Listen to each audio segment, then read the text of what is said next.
Presiden Joko Widodo kemarin memanggil Menhan sekaligus Ketua Umum Partai Gerindra Prabowo Subianto ke istana. Pertemuan keduanya berlangsung tertutup hingga muncul wacana soal koalisi besar yang akan menduetkan Ganjar dan Prabowo Subianto.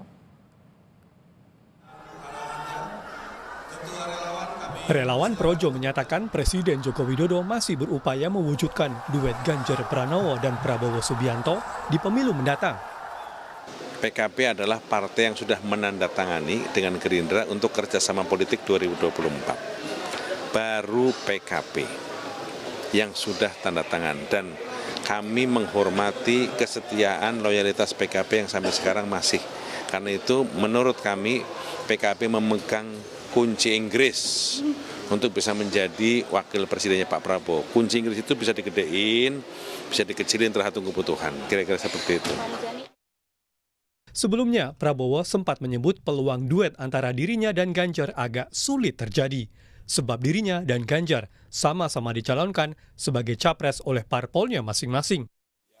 Partai saya mencalonkan saya sebagai capres, dan partai saya agak kuat juga sekarang. Ya, beliau sudah dicalonkan capres, ya. Kecuali nanti ada perkembangan dinamika. Oke, jangan berandai-andai, ya.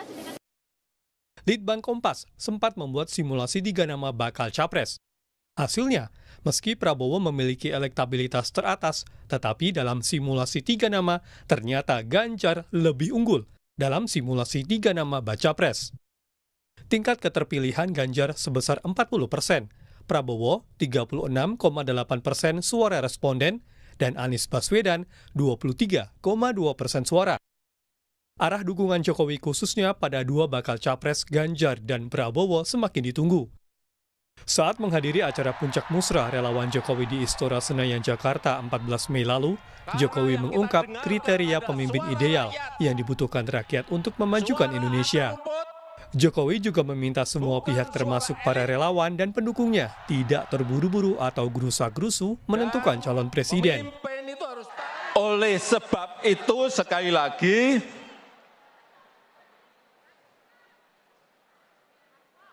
memilih pemimpin di tahun 2024 ini sangat krusial, sangat penting sekali, harus tepat dan benar.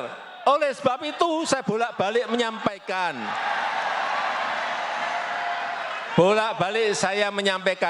jangan gerusa-gerusu, jangan tergesa-gesa. Karena begitu keliru, kita tidak bisa minta kembali lagi. Memanfaatkan peluang yang Pidato Jokowi di depan relawan pendukungnya semakin membuat penasaran publik. Jokowi belum pernah secara gamblang menunjukkan bakal capres yang akan didukungnya di pemilu 2024. Akankah Jokowi akan mewujudkan duet Ganjar dan Prabowo atau Prabowo Ganjar? Tim Liputan Kompas TV. Bagaimana posisi Jokowi sebagai kingmaker dan mungkinkah bisa menyatukan Ganjar dan Prabowo? Kami bahas bersama Ketua DPP PDI Perjuangan Ahmad Basarah, ada juga Hanta Yuda, Direktur Eksekutif Poltreking Indonesia. Kami masih menunggu Ahmad Muzani, Sekjen Partai Gerindra untuk bergabung bersama kami pada sore hari ini. Selamat petang, Mas Hanta, Pak Basarah. Petang, Cindy, Mas Ahmad Basarah. Selamat petang Pak Basarah, saya ingin langsung tanya ke PDI Perjuangan karena ada wacana Ganjar Prabowo atau Prabowo Ganjar. PDI Perjuangan setuju terbuka untuk opsi itu? Ya, persoalannya kan bukan setuju atau tidak setuju per hari ini, Cindy ya. Karena kita memahami dan meyakini bahwa dinamika politik saat ini kan masih sangat cair. Partai-partai politik sendiri secara definitif belum ada satu grup kerjasama partai politik yang definitif. Kerjasama partai politik yang sementara ini ada, apakah itu KIR, KIB, dan lain-lain, ya termasuk dengan PDI Perjuangan sendiri, masih dalam proses untuk mengerucutkan kerjasama antar partai politiknya. Nah, setelah kerjasama antar partai politik itu disepakati secara definitif ya, untuk mencapai ambang batas 20%, maka tahap berikutnya adalah pembicaraan mengenai siapa pasangan calon presiden dan calon wakil presidennya. Baik. Posisi PDI Perjuangan sendiri pada hari ini, pasca 33 hari penetapan Pak Ganjar sebagai calon presiden dari PDI Perjuangan, masih terus melakukan komunikasi dan koordinasi politik ya, dengan Partai Persatuan Pembangunan, dan juga komunikasi dan koordinasi dengan pimpinan-pimpinan partai politik yang Dengan lain. Gerindra ada komunikasi juga, Pak Basarah? Ya, otomatis. Saya kira Partai Gerindra adalah salah satu partai politik yang juga intensif berkoordinasi dengan kami, apalagi Sekjen Partai Gerindra sama-sama dengan saya bertugas sebagai pimpinan Majelis Permusyawaratan Rakyat Republik Indonesia, Cindy. Kalau nanti ini kan rumor yang beredar adalah Jokowi sedang berupaya untuk menyatukan Ganjar dan Prabowo Subianto. PDI Perjuangan masih membuka opsi itu, masih mengikuti nanti Jokowi akan upaya Jokowi untuk menyatukan itu? Kalau dilihat dari perspektif sejarah, Pak Prabowo sendiri pernah menjadi calon wakil presidennya Ibu Megawati Soekarno Putri di Pilpres 2009 yang lalu. Ya, saya kira dari referensi sejarah itu tidak ada persoalan sebenarnya Pak Prabowo untuk bekerja sama dengan PDI Perjuangan dalam Pilpres yang akan datang ya.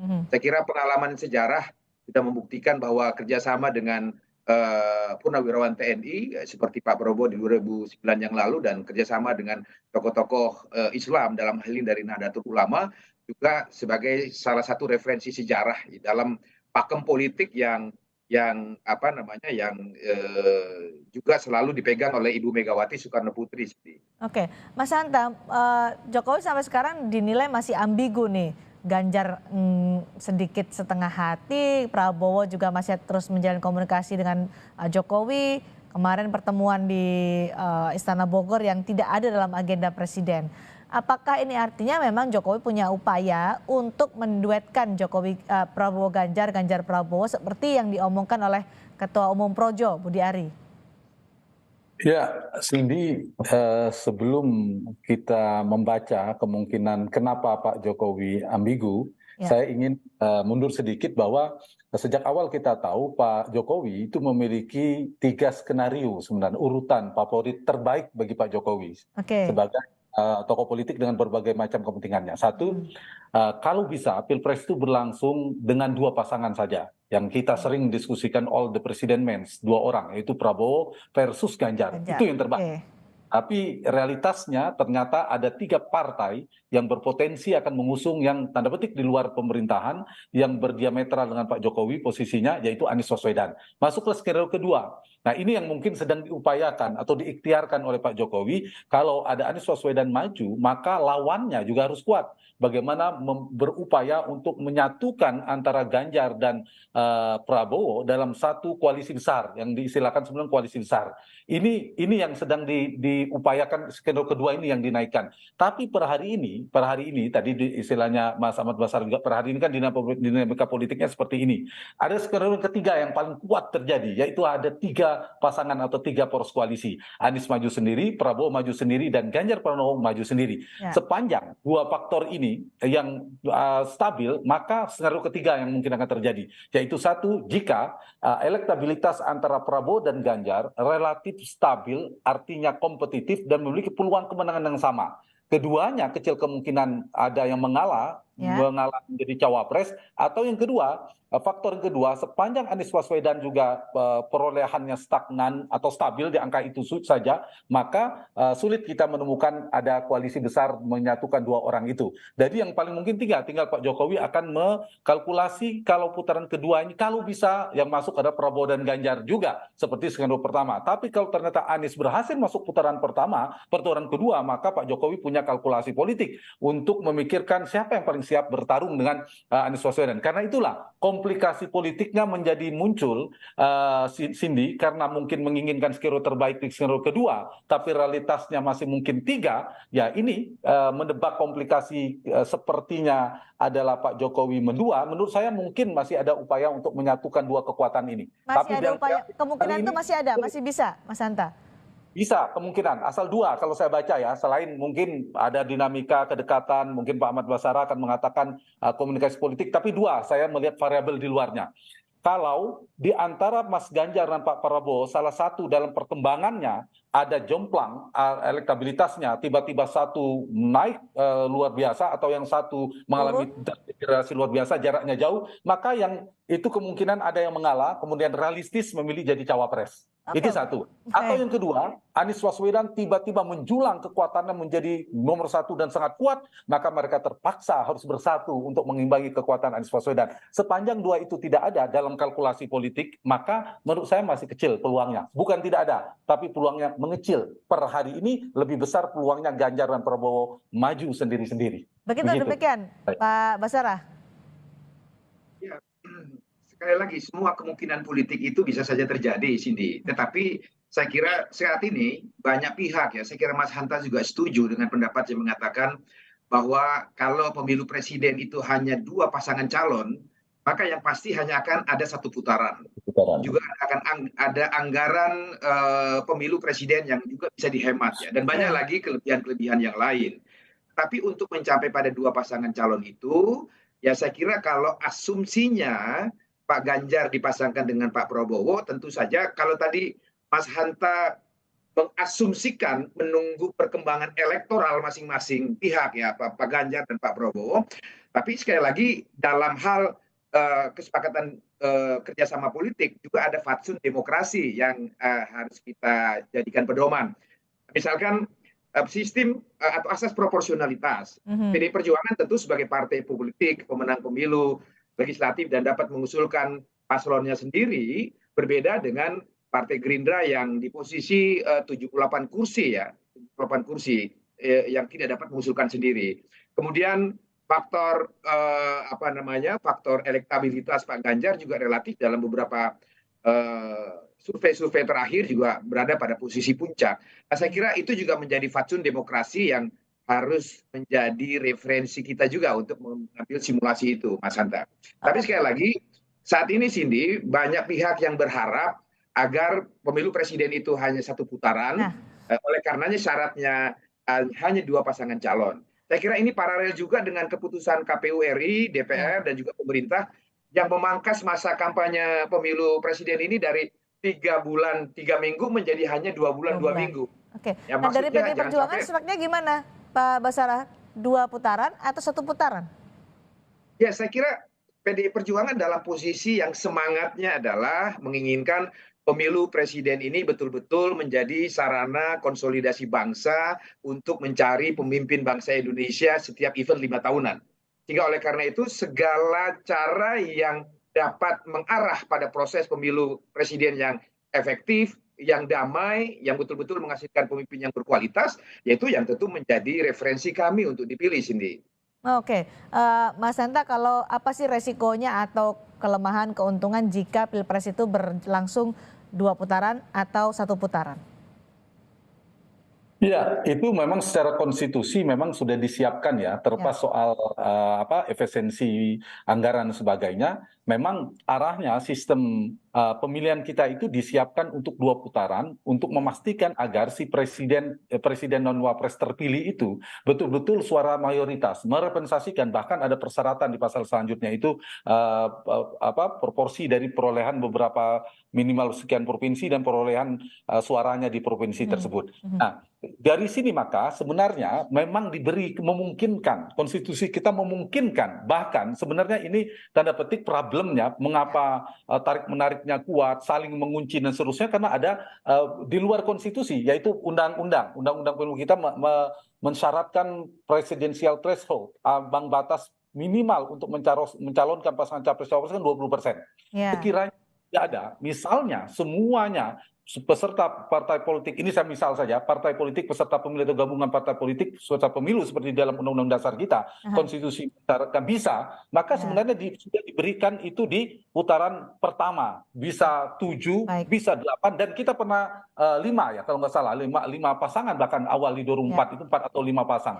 Nah, kemudian memungkinkan, memang sulit ketika lebih dari 3, maka memang sulit untuk muncul atau pemenang dalam 1 putaran. Karena itu adalah aturan 2 putaran. Karena kalau dari sisi dinamika politik, Mas Ahmad Basarah, mungkin kontraksi politiknya kalau makin banyak itu makin baik. Artinya apa? Karena tidak kencang. turbulensi polarisasinya ya. polarisasinya tidak turunkan. Ibarat pipa itu satu.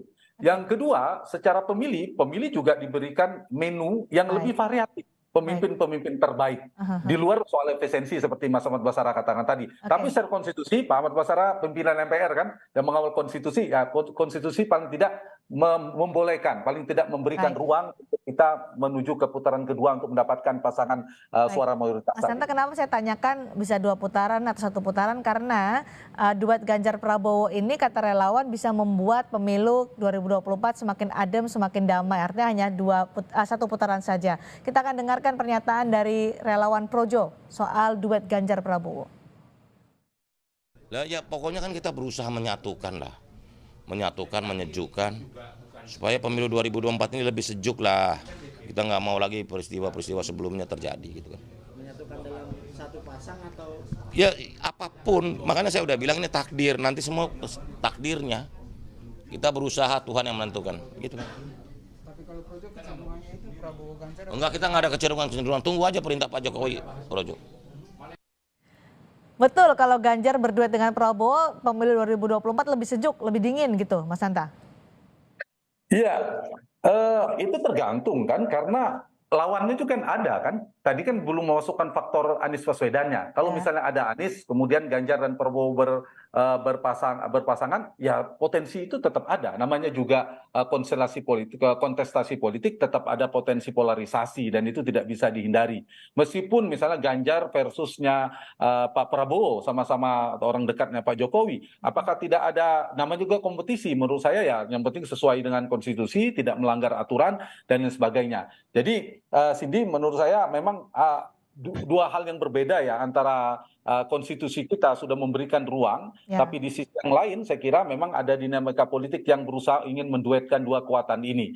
Tapi sepanjang ternyata dua kekuatan ini sulit diduetkan, maka kita akan melihat tadi nuansa sepertinya Pak Jokowi tidak hanya mendukung Mas Ganjar yang separtai sudah dideklarasikan oleh partainya, tapi sepertinya dalam kesan publik juga menaruh kaki dukungannya kepada Pak Prabowo yang juga antara dua itu. Paling tidak saya singkat saja untuk membacanya dua dalam peristiwa politik belakangan. Bagaimana pergerakan atau dua putra beliau.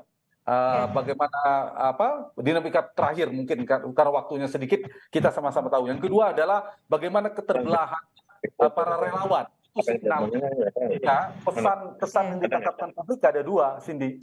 Apakah Pak Jokowi sepenuhnya seperti tadi prolog yang sampaikan Cindy, sepenuhnya sudah mendukung Mas Ganjar yang merupakan kader separtai beliau di PD Perjuangan yang sudah resmi didukung, atau juga sembari itu mendukung juga Pak Prabowo, menteri yang loyal kepada Pak Jokowi, termasuk paling dekat pada Pak Jokowi. Dalam kesan publik ya Pak Ahmad Basara, tapi secara partai kita tidak bisa mengharapkan lalu Pak Jokowi akan mengumumkan mendukung Prabowo, itu mustahil karena beliau ada PD Perjuangan. Apalagi sebagai presiden, sebaiknya memang berdiri di semua kaki. Jadi ambigu ini akan sampai akhir nanti, Mas Hanta? Paling tidak dalam putaran pertama, kalau terjadi dalam tiga ini. Nah, kalau ternyata putaran keduanya masuk Mas Ganjar dan Pak Prabowo, nah itu udah aman bagi Pak Jokowi. Silakan pertandingan persahabatan tuh namanya. Sudah bergabung juga Sekjen Partai Gerindra. 2 boleh, 3 boleh, 4 boleh. Yang penting jangan satu pasang, Mas Ahmad Basara ya. Baik, sudah bergabung Sekjen Partai Gerindra Pak Ahmad Muzani. Selamat malam Pak Muzani. Selamat malam. Ini rumor yang beredar adalah Presiden Joko Widodo sudah mengupayakan duet Ganjar Pranowo dan juga Prabowo Subianto. Dari Partai Gerindra, mungkinkah itu terjadi? Mau Partai Gerindra berduet dengan Ganjar? Ya, saya tidak tahu rumor itu bersumber dari mana, karena pertemuan kemarin antara Presiden Joko Widodo dengan Menteri Pertahanan di Istana Bogor tidak membicarakan tentang hal itu. Dan saya kira apa yang sudah dideklarasikan oleh kami, Prabowo Presiden pada tanggal 12 Agustus 2022, kemudian dideklarasikannya Pak Ganjar, Mas Ganjar, sebagai calon presiden di tahun menjelang Hari Raya, saya kira sudah bentuk penghargaan dari masing-masing pilihan partai politik, sehingga kemungkinan untuk diduetkan saya kira apa bisa, itu juga menjadi pertanyaan kami gitu. Karena kan Presiden Jokowi sering bertemu dengan Pak Prabowo, bertemu juga dengan Ganjar Pranowo, bertemu keduanya juga pernah. Gibran sebagai anak sulung Presiden Jokowi yang sering disebut-sebut sebagai representasi sikap Joko Widodo juga bertemu dengan Prabowo Subianto, bertemu juga dengan Ganjar Pranowo. Ini yang kemudian mengesankan pada publik, wah jangan-jangan Pak Jokowi mau sebagai kingmaker mendekatkan keduanya untuk berpasangan di pemilu 2024? Ya, sebagai sebuah kemungkinan bisa saja, tapi saya belum melihat itu sebagai sebuah realita politik ke depan, karena bagaimana caranya ketika Ibu Mega sudah mendeklarasikan Mas Ganjar sebagai calon presiden terus bisa mengalah menjadi calon wakil presidennya Pak Prabowo, atau sebaliknya kami yang sudah mendeklarasikan Pak Prabowo sebagai calon presiden terus kemudian kami mundur selangkah menjadikan Pak Prabowo sebagai wakilnya Mas Ganjar misalnya, itu bukan sesuatu yang mudah, sehingga keribetan dan kerutan itulah yang menyebabkan agak optimismenya agak sulit terbentuk. Oke, Pak Muzani, tadi Pak Ahmad Basara menyatakan bahwa ya kita masih membuka kemungkinan apapun bisa terjadi. Dinamika politik saat ini masih posisinya adalah Ganjar Pranowo dan Prabowo Subianto. Ganjar di PD Perjuangan, Prabowo di Gerindra. Tapi opsi itu bisa saja terjadi. Kalau dari Partai Gerindra membuka kemungkinan untuk opsi itu, untuk kemungkinan itu berduetnya Ganjar dan Prabowo.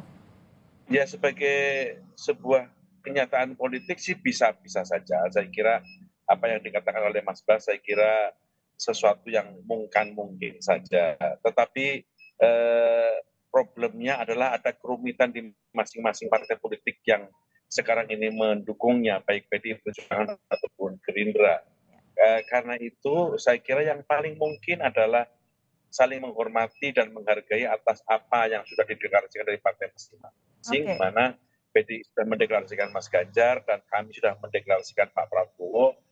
Kita menghormati sebagai sebuah ikhtiar untuk membangun bangsa yang lebih baik, untuk mendorong kader masing-masing berbakti dan berkhidmat bagi bangsa dan negaranya yang lebih baik, dan biarlah kemudian rakyat memberikan putusannya. Akan tetapi saya kira dialog dan pembicaraan di antara kedua partai tidak boleh putus. Silaturahmi di antara Gerindra dan PDIP tidak boleh putus, bagi baik kadernya, calon presidennya ataupun para pemimpinnya.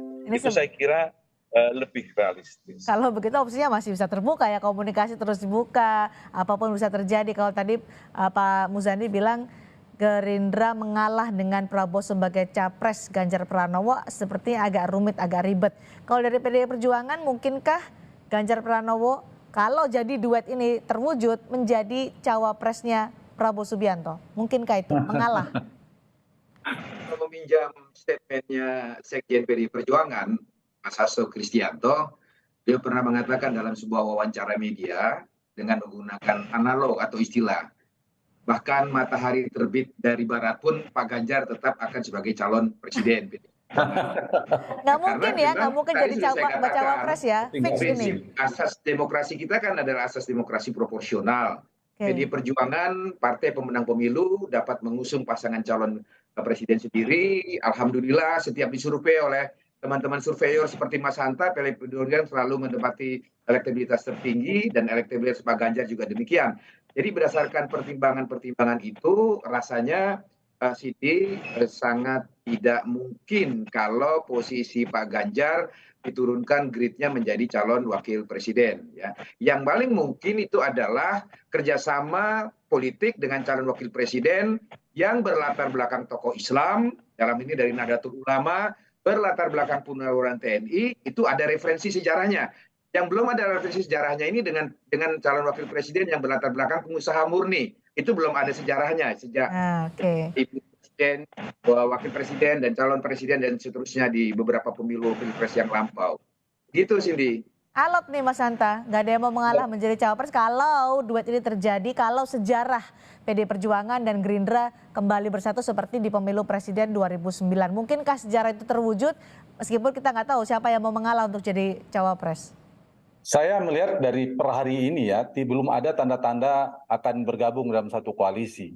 Per hari ini perkembangannya, potensi terbesarnya Pak Prabowo akan maju sendiri, Mas Ganjar akan maju sendiri. Tadi dari Mas Basara juga sudah jelas dan tegas Pak Muzani juga sebenarnya jelas dan clear juga meskipun membuka komunikasi. Jadi ya saya kira potensi maju bersama sekarang ini, kecuali tadi saya bilang karena ada dinamika elektoral. Itu pun belum tentu dinamika elektoral itu terkonfirmasi. Kalau ternyata punya keyakinan yang tinggi bagi setiap kandidat untuk menang pertarungan sepanjang. Sekarang ini punya peluang yang sama, relatif sama untuk menang.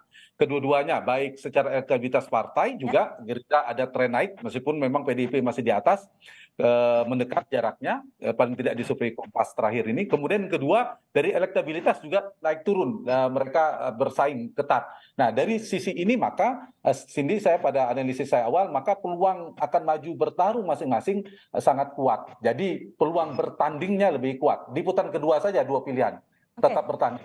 Sama-sama atau bersanding nanti mereka bergabung untuk berhadapan dengan kandidat lainnya di putaran kedua. Kalau duet Ganjar Pranowo, Prabowo Subianto siapapun jadi capres-cawapresnya tidak terwujud, apakah ini akan menguntungkan Anies Baswedan? Ya saya kira iya, itu jelas ya, tidak terlalu sulit untuk memprediksinya. Maka kalau ini bergabung dua kekuatan besar, akan ada 3 capres kuat ya secara elektabilitas, ada 2 yang bergabung, maka memang semakin kuat kekuatannya. Meskipun tidak semuanya akan bergabung, pasti ada yang semakin senang, ada juga kecewa berpindah misalnya.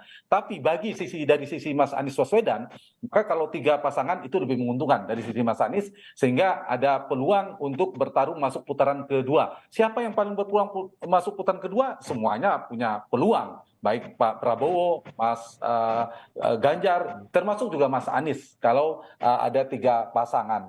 Jadi kalau saya pada posisi saat ini dengan dinamika politik seperti ini, maka kecenderungannya nggak apa-apa kita 3 poros saja, 3 pasang, toh nanti kita akan menemukan juga pasti mayoritas. Dan belum tentu juga dalam dinamikanya ternyata ada satu yang julang bisa di atas 50% plus 1 bisa memenangkan pertarungan dalam satu putaran juga bisa mungkin. Baik. Pak Muzani, setelah Pak Prabowo kemarin bertemu dengan Presiden Jokowi, kabarnya kami dengar akan bertemu dengan Bu Mega ya? Ya itu rencana kami ingin meminta jadwal Ibu Mega untuk bisa bertemu dengan Pak Prabowo, untuk bisa bertemu dengan apa yang akan dibahas?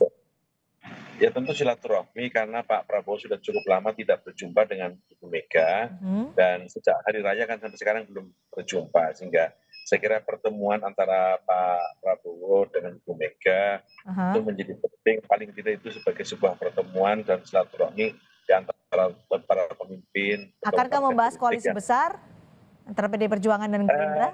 Ya karena belum terjadi tentu saya tidak. Paling tidak itu silaturahmi untuk apa? Untuk memberi pemahaman yang sama meskipun kesepakatannya mungkin nanti berbeda. Paling tidak itu sebagai sebuah cara kita mendialogkan bagi para pemimpin bangsa tentang masalah-masalah pelik demokrasi dan bangsa ini.